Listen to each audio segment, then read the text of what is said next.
más fuerte que aquel que es personal, aquello que tú vives en tu propia experiencia, en tu propia vida. Cada vez que se presentaba, ya sea ante los judíos o gentiles, ante magistrados, concilios o reyes, él tenía un mensaje, el mensaje del encuentro con Jesús. Tu vida puede ser la manifestación del poder de Dios. Tú puedes ser la mayor evidencia de lo que Dios puede hacer en la vida de las personas. Y eso es lo que Pablo hacía. Vamos al libro de Efesios capítulo 2, versículo 1 hasta el versículo 5. Presta atención, abre tu Biblia, vamos a leer. Y Él os dio vida a vosotros cuando estabais muertos en vuestros delitos y pecados, en los cuales anduvisteis en otro tiempo, siguiendo la corriente de este mundo, conforme al príncipe de la potestad del aire, el espíritu que ahora opera en los hijos de desobediencia, entre los cuales también todos nosotros vivimos en otro tiempo, en los deseos de nuestra carne, haciendo la voluntad de la carne y de los pensamientos, y éramos por naturaleza hijos de la ira, lo mismo que los demás.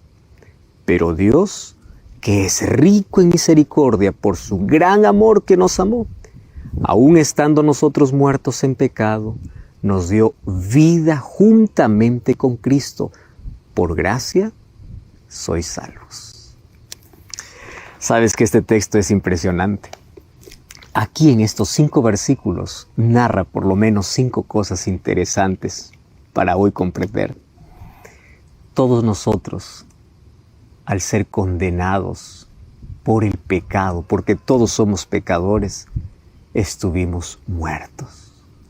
Primera lección importante: si tú no estás en Cristo, no tienes una vida plena, no tienes una vida completa, tienes una vida artificial. Por eso hay tantas personas que pueden estar llenos de todo, pero vacíos por dentro.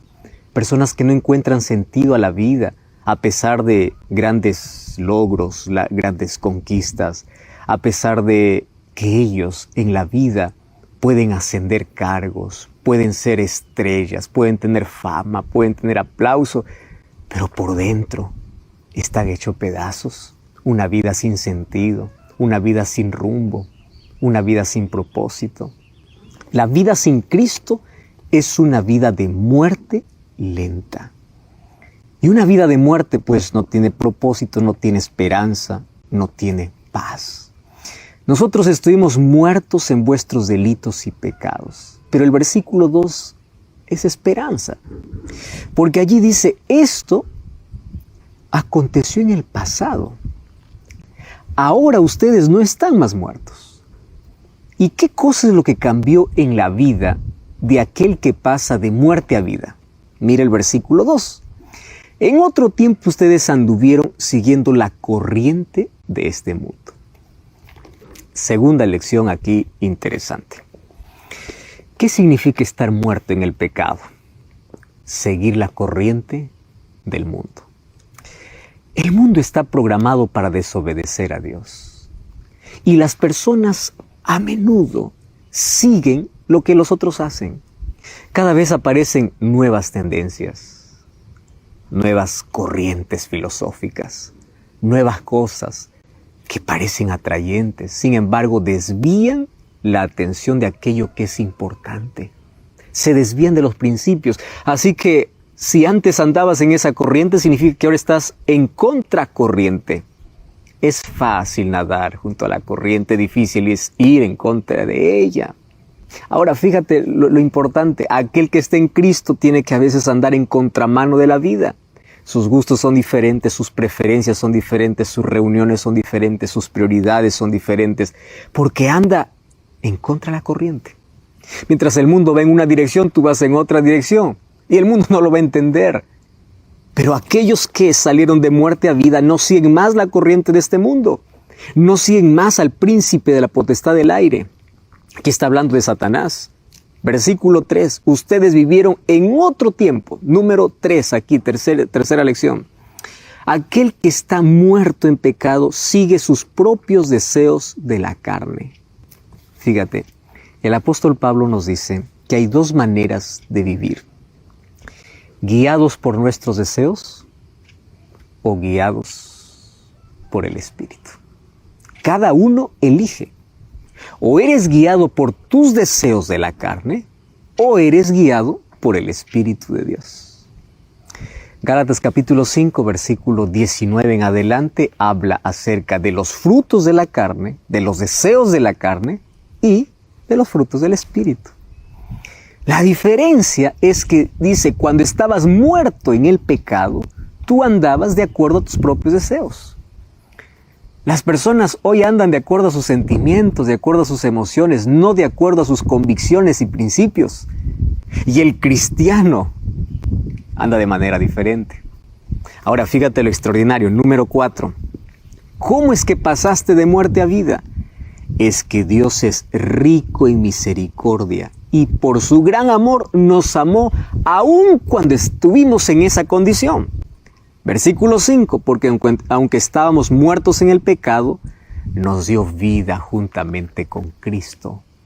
Es en Cristo y con Cristo que llegas a tener vida. Me llama la atención la imagen que usa el apóstol Pablo. ¿Dónde está un muerto? Pues en la sepultura, ¿verdad? Está en la sepultura. Ahora, Dios nos llamó de la sepultura del pecado. Estuvimos condenados, muertos, de allí nos sacó. Pero aquí hay un peligro. ¿Cuál es el peligro? Muchas personas que fueron llamados de la muerte a la vida, que salieron de la sepultura del pecado, hoy continúan jugando en volver de vez en cuando a la sepultura. Son aquellos que escuchan la voz de Dios, salen de la sepultura, pero de vez en cuando regresan. De vez en cuando practican las cosas que antes practicaban y están en ese juego entre ir y venir. Algunos están en la puerta, ¿no? Algunos están fuera, otros están dentro. Otros salen por un momento, fines de semana regresan. Otros están dentro de la tumba toda la semana y solo fin de semana sale. Qué peligroso es jugar entre la vida y la muerte. Qué peligroso es jugar entre la sepultura y la vida. Si Dios te llamó, por favor sal completamente y no mires más atrás. Ahora dice que los llamó de la muerte a la vida. Hay personas que por jugar entre entrar a la sepultura y salir de ella, porque continúan guardando hábitos antiguos, cosas que saben que tienen que abandonar, algunos entran a la sepultura de nuevo y nunca más salen. Y sabes que eso es triste, porque personas que conocieron tanto la verdad, terminarán en la oscuridad del pecado, aún conociendo la verdad. Hay un tipo de cristianismo extraño. Ese es un tipo de cristianismo donde dice amar a Jesús, donde dice tener vida, pero de vez en cuando vuelve a donde no debe. Eso el libro de Apocalipsis lo llama tibieza espiritual. No eres frío ni caliente, eres tibio. Por favor, si saliste a la vida, no vuelvas más a la sepultura. Sin embargo, hay un grupo de personas que cuando salen de esa sepultura, nunca más vuelven a ella. A eso el apóstol Pablo llama nuevas criaturas. Y fíjate una cosa, para ser nuevas criaturas hay que nacer de nuevo. ¿Y cómo ocurre ese nacimiento? Mira lo que dice el libro de Romanos capítulo 6, versículo 1 hasta el versículo 4. Romanos 6, 1 al 4. ¿Qué pues diremos? ¿Perseveraremos en el pecado para que la gracia abunde? En ninguna manera. Porque los que hemos muerto al pecado, fíjate lo que sucede. Antes estabas muerto en el pecado, pero después tú eres muerto al pecado. Acá hay una enorme diferencia. ¿Cómo viviremos aún en él? Versículo 3. ¿No sabéis que todos los que hemos sido bautizados en Cristo Jesús, hemos sido bautizados en su muerte? Porque somos sepultados juntamente con Él para muerte por el bautismo, a fin de que como Cristo resucitó de los muertos para la gloria del Padre, así andemos en vida nueva. ¿Te das cuenta aquí las expresiones del apóstol Pablo? Tú saliste de muerte a vida, saliste de la sepultura, estabas muerto en el pecado, pero cuando saliste de la sepultura ahora eres muerto al pecado. Ya no más, el pecado no tiene más poder sobre ti. Tú eres una nueva criatura, andas en novedad de vida. Y fíjate qué interesante, para que nosotros podamos salir de allí, tenemos que ser bautizados. Cuando hablo de bautismo puede ser que muchas personas allí estén preocupadas porque tienen un concepto diferente de lo que es el bautismo. Mas hoy quiero hablarte que esto es esencial en la vida. Mira lo que dice el libro de Colosenses, el apóstol Pablo una vez más en el capítulo 2, en el versículo 12. Dice, somos sepultados con él en el bautismo, en el cual fuisteis también rescatados con él mediante la fe en el poder del Dios que levantó de los muertos. ¿Qué cosa es el bautismo? Es el símbolo de salir de la tumba donde estabas muerto al pecado para una nueva vida. Por eso es que el bautismo tiene un símbolo especial. Cuando tú entras al agua, es como si entrases a una tumba líquida. Y así como Cristo murió, eres sumergido al agua. Y cuando sales del agua, es como representando, es el símbolo de la resurrección de Cristo, donde tú sales para una nueva vida. Por eso el bautismo es necesario. Mueres al pecado, mueres a la resistencia, mueres a la duda, mueres a la incredulidad y naces para ser una nueva criatura. Y sabes que este nacimiento es esencial. Un día Jesús habló con Nicodemo. Allí, lo primero que Jesús le dice en Juan capítulo 3, abre tu Biblia, mira esa historia interesante. Versículo 3, Jesús le dice, yo te digo que el que no nace de nuevo no puede ver el reino de Dios, porque el pecado enceguece. Y como tú estás ciego, tú piensas que el reino de Dios es aburrido, que ser cristiano no tiene sentido, porque no ves. Pero aquel que nace de nuevo puede ver y puede apreciar y puede amar las cosas espirituales. Las cosas que antes amabas lo dejas porque dices, no es posible que siga amando lo que me está destruyendo. Y las cosas que antes no gustabas, ahora amas. Ahora disfrutas abrir la Biblia, disfrutas orar, disfrutas las cosas espirituales porque puedes ver. Cuando tú estás ciego, mientras no nazcas de nuevo, nunca podrás ver qué cosa es lo más importante en la vida. Tus ojos estarán en la distracción, en las luces de este mundo, menos en las cosas espirituales. Y fíjate lo que dice en el siguiente versículo. El que no nace de nuevo no puede entrar en el reino de los cielos. Y Nicodemo preguntó, ¿y cómo se hace eso? Y allí Jesús le respondió, Juan 3:5. De cierto te digo que el que no nace de agua y de espíritu no puede entrar en el reino de los cielos. ¿Qué cosa es nacer de agua? Bautismo. ¿Qué cosa es nacer del Espíritu? El Espíritu Santo comienza a trabajar en nuestro corazón. Y allí lo que dice, mira, en Juan capítulo 3, es que ese Espíritu trabaja como el viento. Qué interesante. Ahí en el versículo 8 dice, el viento sopla de donde quiere, oye su sonido, no sabes de dónde viene ni a dónde va. Así es aquel que es nacido del Espíritu.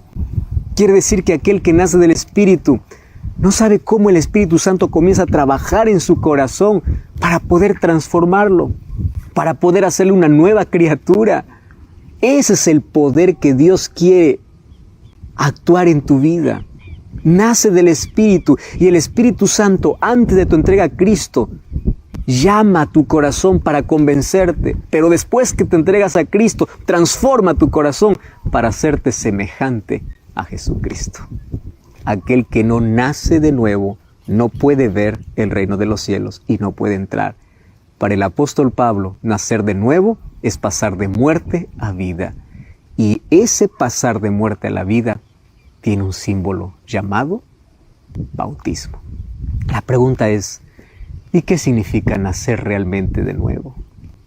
¿Cómo es la vida con Cristo? Ahora todo es nuevo. Aquí nos dice aquel que está en una iglesia. No quiero que me malentiendas, la iglesia es importante. Aquel que está en Cristo tiene que ser miembro de una iglesia, tiene que participar de la iglesia, porque allí aprendemos, allí crecemos, allí oramos, allí adoramos y allí cumplimos juntos la misión. Pero estar en la iglesia es diferente a estar en Cristo. Hay personas que pueden estar 20 años en la iglesia y no haber estado ni un mes con Cristo. Entonces, la vida cristiana no se mide por cuánto tiempo tú estás en una iglesia, se mide por cuánto tiempo pasas con Cristo. ¿Lo entendiste? Vida cristiana no es cuánto tiempo estás en un lugar, cuánto tiempo dices ser cristiano, sino cuánto tiempo estás con Cristo, cuánto tiempo pasas con Él. Aquel que está en Cristo es nueva criatura. ¿Y qué significa estar en Cristo?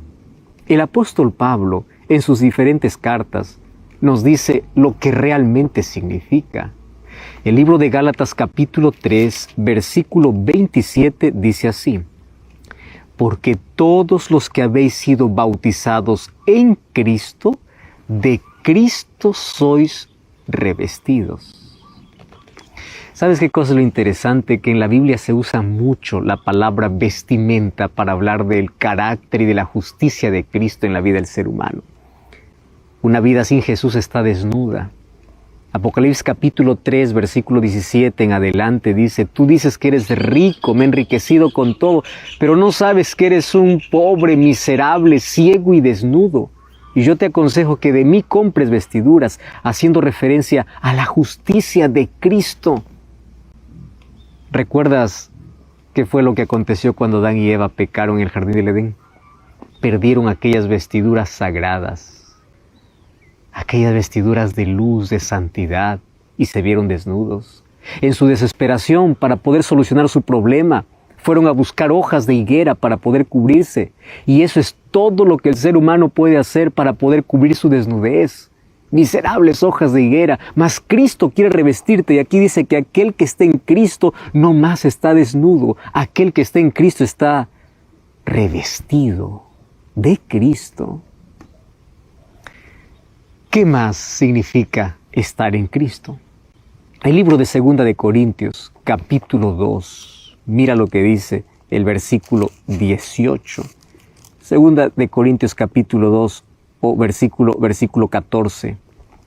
2 de Corintios 2, 14 dice: mas a Dios gracias, el cual nos lleva siempre en victoria en Cristo Jesús, y por medio de nosotros manifiesta en todo lugar el olor de su conocimiento. Aquel que está en Cristo tiene una fragancia diferente que todos pueden percibir. Sabes que una de las cosas que no se puede esconder es el olor de la fragancia que tú llevas. Aquel que pasa tiempo con Cristo, aquel que está en Cristo. Las personas gustan estar cerca de Él porque tiene una fragancia de paz, de serenidad, de tranquilidad. Y además dice que aquel que está en Cristo tiene victorias constantes. ¿Sabes qué significa eso?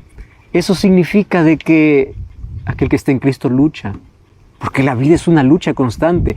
Pero siempre vence porque Cristo está con él. No significa que una vida con Jesús es una vida extraordinaria, donde nunca vas a tener sufrimiento, no vas a tener dolor, no vas a tener enfermedad. Vas a tener lucha, pero vas a vencer. ¿Qué más significa estar en Cristo? Filipenses capítulo 4, versículo 13. Todo lo puedo en Cristo que me fortalece. ¿Cuándo necesitas fortaleza? Fortaleza tú necesitas en los momentos difíciles, en las adversidades. Y Pablo, cuando escribió este versículo, escribió en el siguiente contexto: yo he aprendido a vivir cualquiera sea la situación, en la abundancia y en la escasez, en la pobreza o en la riqueza, cuando estuve enfermo o cuando estuve bien. Yo aprendí, mas ¿cómo pude superar todo eso? Todo lo puedo en Cristo. Aquel que está en Cristo tiene fortaleza para las mayores adversidades de la vida. ¿Qué más significa estar en Cristo? Mira lo que dice el libro de Colosenses, capítulo 1, versículo 14. Otra vez escribe el apóstol Pablo. Y allí dice: en quien tenemos redención por su sangre, el perdón de pecados. Aquel que está en Cristo tiene perdón, porque Cristo es su abogado. Tú sabes que la culpa destruye. culpa mata. Hay tantas personas que están cargando sobre sus hombros culpa. No pueden dormir, no pueden disfrutar la vida. Cargan un pasado terrible. No sabe más qué hacer. Mas aquel que está en Cristo está libre de culpa, porque Cristo le perdona y dice que tenemos redención y perdón por su sangre. Y si dice que tienen perdón, es porque aquel que está en Cristo, mientras esté en este mundo, falla, cae, resbala, pero nunca se queda allí. Se levanta, se toma del brazo poderoso de Jesús y continúa. El cielo estará lleno de personas que fracasaron, que cayeron, que probaron el polvo de la derrota, de la miseria, que cayeron profundamente en el pecado, que se embarraron en la vida, pero ellos confiaron en el poder y en el perdón que Dios les ofrecía. ¿Qué más significa estar en Cristo? Romanos capítulo 5, versículo 1, una vez más Pablo nos dice qué significa estar en Cristo. Dice así: justificados pues por la fe, tenemos paz para con Dios. Claro, aquel que está en Cristo tiene perdón, y aquel que tiene perdón tiene paz. Dos cosas aquí dice Romanos 5:1. Eres justificado por la fe y tienes paz. La paz no se comercializa, no se alquila, no se compra, no se vende. La paz es un regalo de Dios para aquellos que confían en Él. ¿Ya te diste cuenta de las bendiciones que uno tiene cuando está en Cristo? Paz en el corazón. Además de eso, aquel que está en Cristo no solamente tiene paz. El libro de 2 de Corintios capítulo 5 versículo 21 dice que es justificado. 1 de Corintios 1:2 dice que es santificado. Y Romanos capítulo 8 versículo 1, mira qué maravilloso ese texto. Ahora pues ninguna condenación hay para los que están en Cristo. O sea, estar en Cristo es pasar el juicio al lado de Jesús y no ser condenados. Y aquel que no es condenado, pues, está salvo. Aquel que está en Cristo no tiene condenación. Satanás podrá acusarlo, pero Cristo aparece para decir, Él es perdonado. Aquel que tiene a Cristo y aquel que está en Cristo tiene todo. Recuerdo la historia de un hombre que vivía solamente con su hijo en una enorme mansión. Él era multimillonario.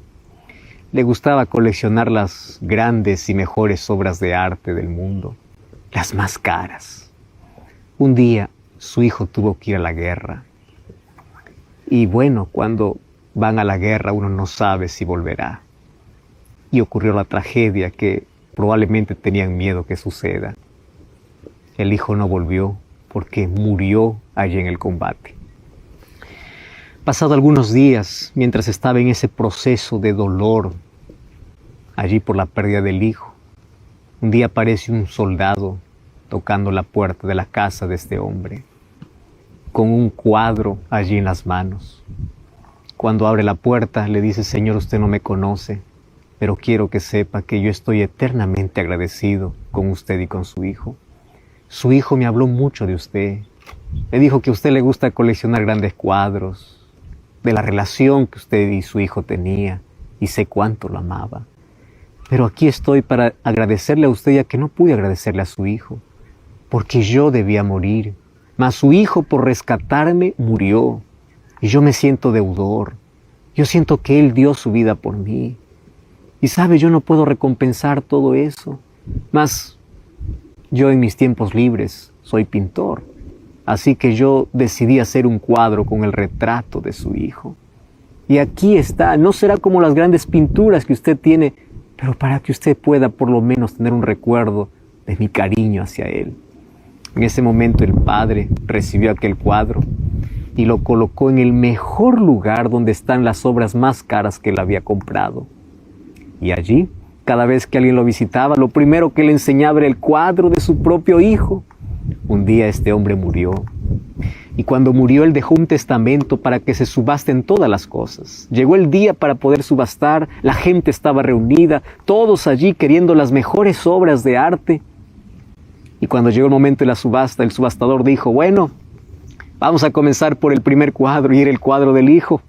¿Quién lleva al Hijo? Nadie decía nada, nadie. ¿Quién lleva al Hijo? Y la gente decía, nosotros queremos las otras obras de arte. No hemos venido por ese cuadro, hemos venido por las otras obras. Y en ese momento, un jardinero del fondo dice, yo doy $5 por ese cuadro porque no tengo más dinero. El subastador dice, se vende por $5 a la 1, a las 2 y a las 3. Y luego cuando entregó el cuadro del Hijo para este jardinero, el subastador dijo, señores, acabó la subasta. Todo el mundo estaba perplejo. ¿Cómo es posible que acabó la subasta? Es que en el testamento decía, quien lleva al Hijo se queda con todo. Lo mismo sucede con Jesús. Quien tiene a Jesús está libre de condenación, tiene paz, tiene esperanza, tiene vida, está vestido. Aquel que está en Cristo, por eso dice que es nueva criatura. Estar en Cristo es la mejor elección de la vida.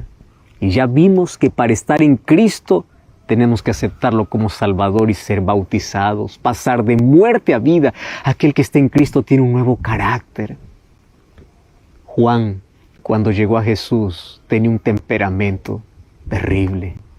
Mas en la medida que caminó con Jesús, su carácter cambió y pasó a ser de discípulo del trueno al discípulo del amor.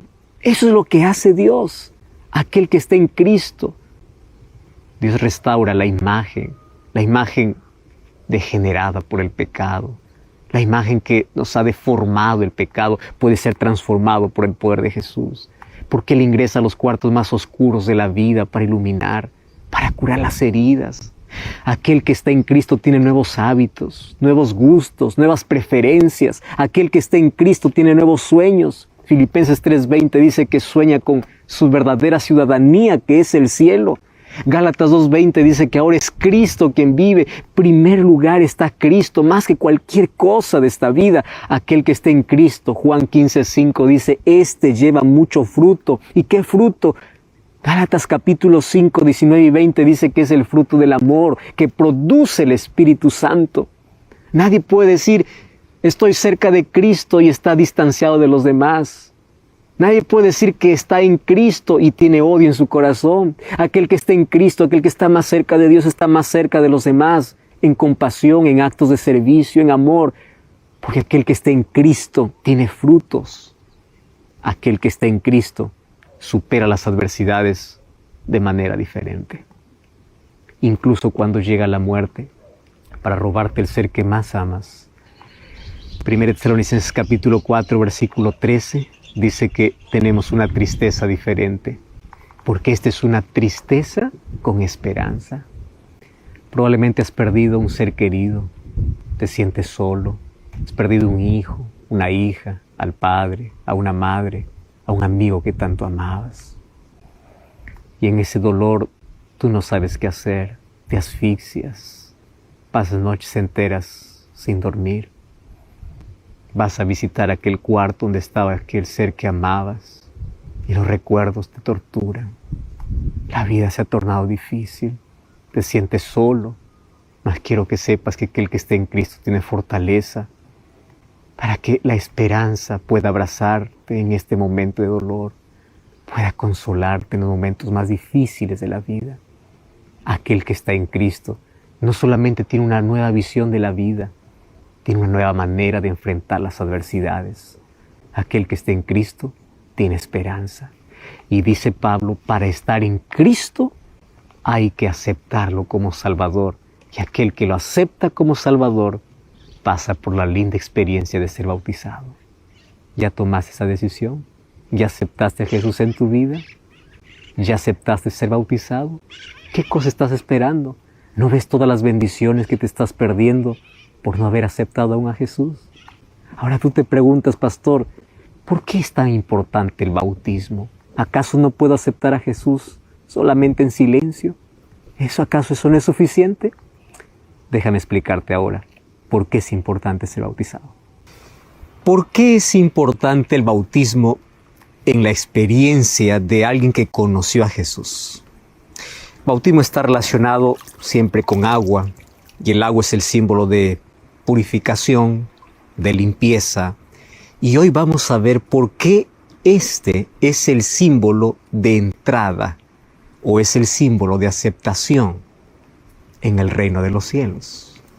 ¿Sabes que en la Biblia nosotros encontramos algunos ejemplos que nos ayudan a entender esto? Cuando vamos al libro de Mateo capítulo 3, versículo 13 al 17, encontramos la historia de Jesús. Mateo capítulo 3, versículo 13, dice así: Entonces Jesús vino de Galilea a Juan al Jordán para ser bautizado por él. Mas Juan se le oponía diciendo: Yo necesito ser bautizado por ti, y tú vienes a mí. Pero Jesús le respondió: Deja ahora, porque así conviene que cumplamos toda justicia. Entonces le dejó. Y Jesús fue bautizado, subió del agua, y he aquí los cielos fueron abiertos, y el Espíritu de Dios que descendía como paloma venía sobre él. Y hubo una gran voz de los cielos que decía: Este es mi Hijo amado, en quien tengo complacencia. ¿Por qué el bautismo es importante? ¿Acaso no es suficiente simplemente aceptar a Jesús en silencio? Déjame contarte algo. Cuando una pareja, un hombre, una mujer, comienzan a enamorar, odiar, ellos tienen un plan. Si es que ese amor es puro, es verdadero, es sincero, es amor real, el plan es vivir toda la vida juntos. Ahora fíjate una cosa, en ese plan hay un comienzo que marca esa historia. Y ese comienzo obviamente es el matrimonio. El matrimonio no es el fin de todo, es el comienzo de una vida juntos. Ahora fíjate, es imposible que una pareja pueda decir, pues nos amamos tanto, pero queremos vivir distantes. Y para poder vivir juntos, pues el matrimonio es esencial. Entonces, el resultado del amor es que un día ambos van ante un altar, invitan a sus amigos, a sus familiares, y quiere que todo el mundo lo sepa que realmente están iniciando una vida juntos. Ese comienzo de vida realmente es marcante. Toda la familia celebra, todos los amigos están felices, y allí se hace un voto, una promesa. Y esa promesa es estar juntos en todo momento, salud y enfermedad, riqueza, pobreza. No importa lo que pase en la vida, van a haber adversidades, pero ellos se van a mantener juntos. Esa promesa se hace en el altar. Y a partir de allí comienza una nueva historia. Lo mismo sucede en nuestra relación con Jesús. Cuando nosotros amamos a Jesús de todo corazón, nosotros le decimos: yo quiero vivir contigo. Y la promesa de Cristo es que Él quiere vivir con nosotros por toda la eternidad. Y es por eso que el bautismo es necesario para marcar este comienzo. Así como una pareja va ante el altar para poder prometer amor eterno, para poder prometer de que a partir de allí van a estar juntos en todo momento, es Dios allí en el altar del bautismo que te promete: yo estaré contigo siempre, todos los días, nunca te abandonaré, siempre te sostendré, no importa las circunstancias difíciles por el cual tú estés pasando, yo estaré siempre, siempre a tu lado. Y el ser humano también promete a Dios: ayúdame porque yo quiero ser fiel, yo quiero perseverar hasta el fin. Hay muchos que tienen miedo al bautismo porque piensan que el bautismo es el símbolo de que a partir de allí nunca vas a fallar a Dios. Claro que vas a fallar. Todos los seres humanos somos pecadores, pero a partir de allí hay una promesa, hay un compromiso, y ese compromiso se hace público. Por eso es que el bautismo, hay familiares, hay amigos, hay personas que participan. ¿Por qué razón? Porque el amor verdadero no se puede esconder. Amores secretos no sirven. ¿Qué tipo de amor es aquel amor te amo pero que nadie lo sepa? Eso no es un amor puro, sincero ni verdadero. El amor verdadero es que el amor se publique, el amor se haga público. Y la manera como tú lo haces público es el momento que dentro del agua, en un símbolo llamado bautismo, tú dices sí al Señor y lo dices sí para siempre. Jesús fue bautizado. ¿Mas por qué? ¿Acaso el bautismo no es el símbolo de pasar de muerte a vida? ¿Jesús tenía necesidad de eso? No. Mas Jesús lo hizo para dar ejemplo de lo que es el verdadero bautismo. Porque resulta que los seres humanos pues han creado tipos de bautismos. Ahora fíjate lo que sucede. Hoy podemos ver que hay bautismos por aspersión, hay bautismos por infusión y hay bautismos por inmersión. La pregunta es, ¿cuál de estos es el verdadero bautismo? Pues Jesús nos dio el ejemplo. ¿Y cómo? Dice que Jesús subió del agua. Para subir del agua, primero hay que descender al agua. Y de allí viene la palabra bautismo, del griego baptizo, que significa sumergir. Y ya vimos en Romanos 6, 1 al 4, que cuando uno es sumergido, representa la vida antigua que deja para nacer una nueva vida en Cristo Jesús. Así como Cristo murió y resucitó, uno es sumergido en el agua y se levanta para ser una nueva criatura. Si Jesús subió del agua, significa que Él fue sumergido.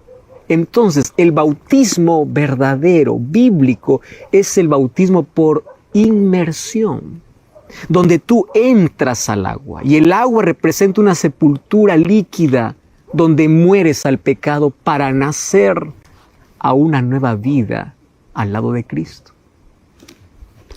Y qué interesante, ¿verdad? A partir de allí, Pablo dice que somos nuevas criaturas. Mas ese no fue apenas lo que Jesús nos enseñó y nos mostró. Mira, en el libro de Hechos, el capítulo 8, versículo 26 en adelante, encontramos una historia fascinante. Un día, un etíope estaba regresando para su ciudad. Mientras él volvía, estaba leyendo un pergamino que había comprado en Jerusalén. Y el pergamino que leía estaba basado en el libro de Isaías, capítulo 53, donde hablaba acerca del sacrificio de Jesús. El Espíritu Santo guió a Felipe a acercarse a este eunuco y para poder decirle, ¿entiendes lo que lees? Y él le dice, pues no, yo quiero entender. Él no entendía de quién estaba hablando.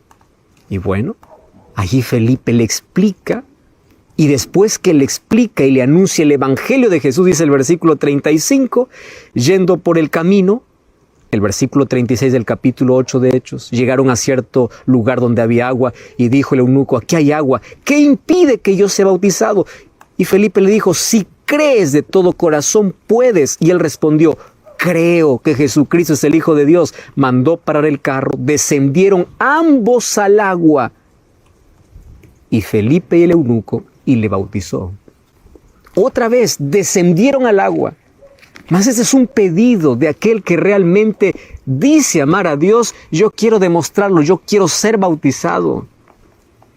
Una vez que entendió el Evangelio, una vez que entendió quién era Jesús, pudo haber dicho, yo lo acepté en silencio, no necesito hacerlo público, pero aquel que realmente ama no puede guardar su amor por Dios y quedar en silencio. Por eso es que el bautismo es apenas un símbolo de esa entrega. Tú puedes decir, existen algunas condiciones, pastor, porque yo me bauticé cuando era niño, tenía 1 año, 2 años de edad, yo no supe, mis padres me bautizaron. Ya estás entendiendo que la primera característica es que el bautismo verdadero es por inmersión. Bueno, en la Biblia encontramos 4 características del verdadero bautismo. Hechos 22, 16 dice, Pablo contando su experiencia, que Ananías le dijo, levántate y bautízate y lava tus pecados invocando su nombre.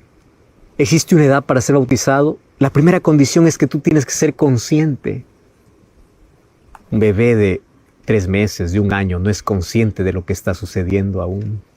Así es que otra característica es que tienes que tener conciencia, porque dice, levántate y lava tus pecados invocando su nombre. Otra característica, tercera característica, Mateo 28, 18 al 20, cuando Jesús dio la gran comisión a sus discípulos.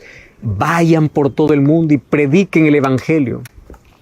Y allí dice un asunto interesante, enseñándoles que guardes todas las cosas. O sea, una persona que es bautizada primero tiene que ser enseñada. Y luego dice, bautizándolos en el nombre del Padre, del Hijo y del Espíritu Santo. Mateo 28, 18 al 20.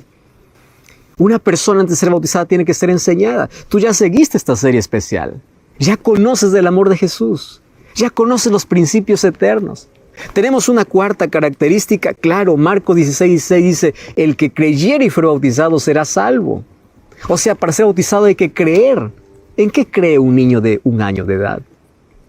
Ahora, otra característica, Hechos 2:38, cuando se acercaron a Pedro a decirle qué tenemos que hacer allí en el sermón del Pentecostés, Pedro le respondió, arrepentíos y bautícese cada uno de vosotros. O sea, tiene que haber arrepentimiento. Ahora, te resumo las 5 características. Número 1, tiene que ser por inmersión. ¿Tú ya fuiste bautizado por inmersión? ¿Tú ya entraste al agua? Número 2, tú tienes que tener conciencia de lo que estás haciendo. Número 3, tú tienes que ser enseñado antes de ser bautizado. Número 4, tú tienes que creer en Jesús. Y número 5, tú tienes que estar arrepentido. Ahora fíjate, si tú me dices que fuiste bautizado a los 2 años de edad, entonces ninguna de estas características cumple. Por eso hoy tú puedes tomar la decisión de ser bautizado. Porque como ya vimos, el bautismo representa pasar de muerte a vida. El bautismo es un símbolo de un nuevo comienzo al lado de Jesús, para poder estar con Jesús. Por eso es que las aguas que son símbolos de limpieza y de purificación, ahora representan. Ahora pues, ¿por qué te detienes? Levántate y bautízate y lava tus pecados, invocando su nombre.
¡Qué llamado espectacular! ¿Qué te detiene? Y es la misma pregunta que yo te hago a ti. ¿Cuál es tu nombre? No lo sé. Mas tú sabes que esta es la decisión que tienes que tomar. Tú sabes que llegó el momento de dejar